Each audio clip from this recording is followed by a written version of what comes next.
Hello and welcome to a very important episode of Shobhik's World. আজকের এই ভিডিওতে আমি যে টপিকটা নিয়ে তোমাদের সাথে আলোচনা করতে চলেছি সেটা হলো how to increase your percentile in JEE main 2020। 60 percentile से तक 97+ परसेंटाइल आप कैसे पा सकते हो, वही पे बात करने वाला है हम इस वीडियो में। वीडियो को एंड तक देखना तो सारे डाउट आपके हो जाए क्लियर।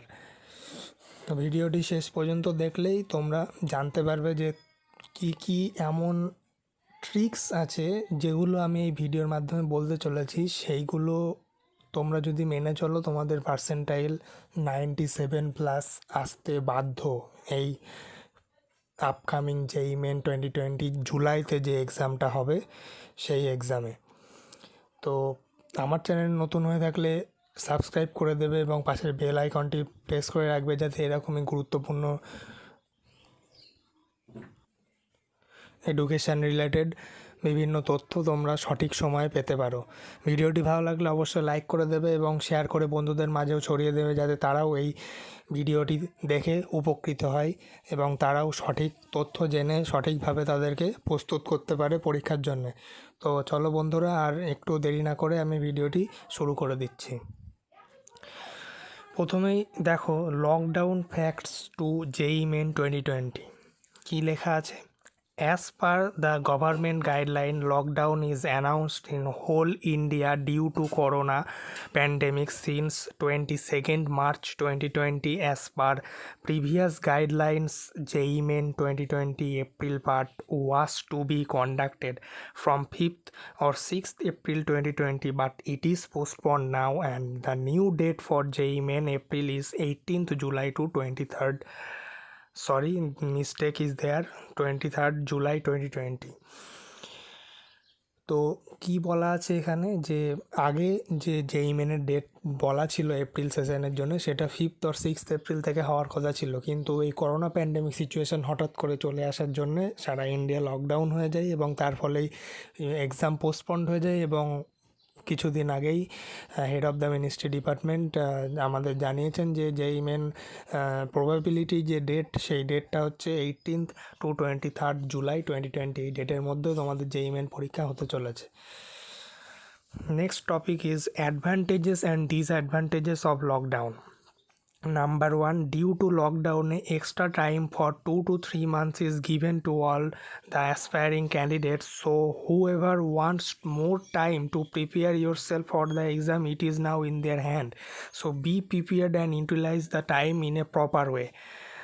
লকডাউনের জন্য তোমাদের যে প্রস্তুতির যে সময়, সেটা তোমরা আরও 2 থেকে 3 মাস বেশি পেলে, তাই এই সময়টাকে সঠিকভাবে ব্যবহার করো যাতে তোমাদের পরীক্ষার যে র্যাঙ্ক, যে রেজাল্ট বেরোলে যে র্যাঙ্ক আসবে, সেটা র্যাঙ্কটা কিন্তু অনেকটাই বুস্ট আপ হয়ে যায়।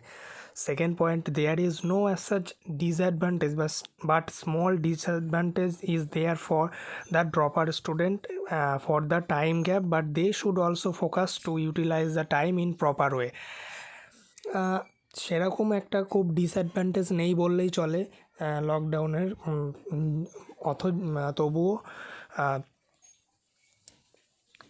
যারা ড্রপার স্টুডেন্ট আছে তাদের যে টাইম গ্যাপটা আছে, এটা নিয়ে খুব সামান্য কিছু প্রবলেম হতে পারে, তবুও তারা যেন সেটাকে ম্যানেজ করে নিয়ে তারাও যেন এই সময়টাকে সঠিকভাবে ব্যবহার করে তাদেরকে আরও বেশি ভালো করে প্রস্তুত করে তোলে। তো এটাই ছিল অ্যাডভান্টেজ এবং ডিসঅ্যাডভান্টেজের part. Next part is how to increase your percentile. The most awaited part of this video is now. Number 1, first you have to practice more and more problems from basic level to advanced level as you have to appear in JEE advanced exam. তোমরা সবাই জানো যে JEE main qualify করলে JEE advance পরীক্ষায় তোমরা বসার জন্য eligible হও। কেন না, IIT যে এন্ট্রান্স টেস্ট হয় সেটা JEE অ্যাডভান্স এক্সামের মাধ্যমেই সেখানে অ্যাডমিশান নেওয়া হয়, JEE মেনের ভিত্তিতে কোনো IITতে অ্যাডমিশান নেওয়া হয় না। তো সেক্ষেত্রে তোমাদেরকে JEE অ্যাডভান্সে বসতে হলে তোমাদেরকে বেসিক টু অ্যাডভান্স লেভেলের প্রবলেম প্র্যাকটিস করতেই হবে JEE মেনের সময় থেকেই, যাতে তোমাদের সেই সময়ের প্রস্তুতি নিতে কোনো অসুবিধা না হয়। সেকেন্ড পয়েন্ট হচ্ছে you have to clear your concept from the very basic point for every topic you read.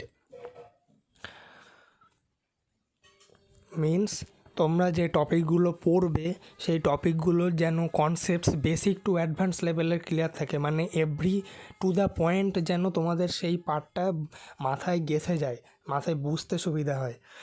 Third number point, you have to read thoroughly the NCERT text book class 11-12।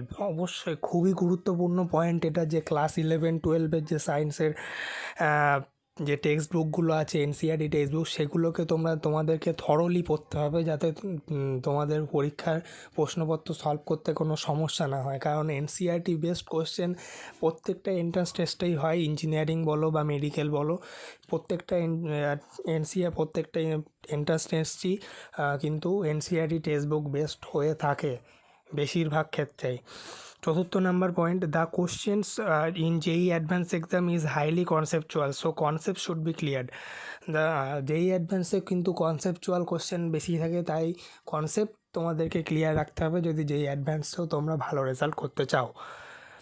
Number 5, try to look into your weak portions to develop it in this time in which topics you are much strong. For now you can leave that for 15 days and try to develop one or two more topics in your strong part.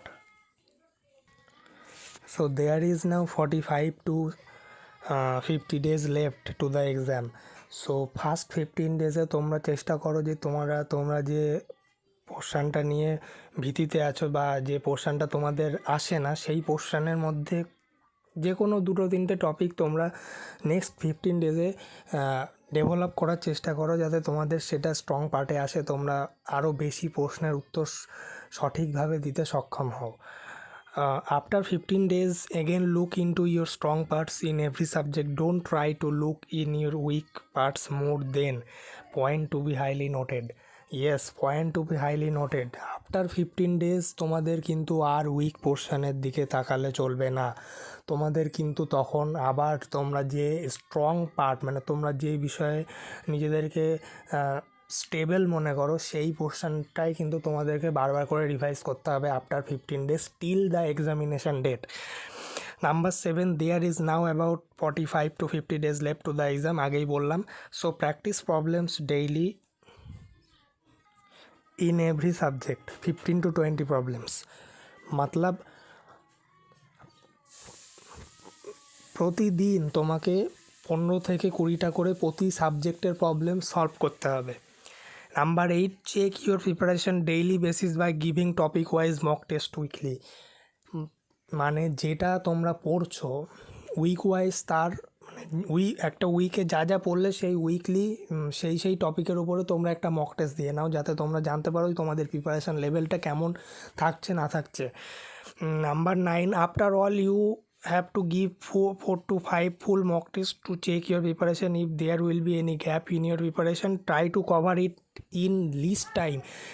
মানে সব preparation হয়ে যাওয়ার পর যখন এক্সামের time আসবে, তা সেই এক্সামের 2 সপ্তাহ আগে থেকে তোমাদেরকে 4 থেকে 5টা ফুল মক টেস্ট দিতে হবে, যাতে তোমরা নিজেদেরকে বুঝতে পারো যে তোমাদের যে ফুল টেস্টে কত মার্কস আসছে, কোন জায়গায় তোমাদের ঘাটতি আছে, সেই জায়গাগুলো বুঝে তোমাদেরকে আবার রিকভার করতে পারো, যাতে তোমাদের মার্কস আরও ইমপ্রুভ হয়, মার্কস আরও বুস্ট আপ হয়, র্যাঙ্ক ভালো আসে। Point to be noted. Number 10, the last point, in exam don't do much answers in a guess mode. Try to make least negative marking, that is the main factor in determining your rank. Means এক্সামে তোমরা guess মেথডে খুব বেশি answer দেবে না, কারণ negative marking কিন্তু খুব বড় ফ্যাক্টর এই এন্ট্রান্স এক্সামগুলোতে। নেগেটিভ মার্কিং যত বেশি করবে, র্যাঙ্ক কিন্তু তোমার তত খারাপ আসবে।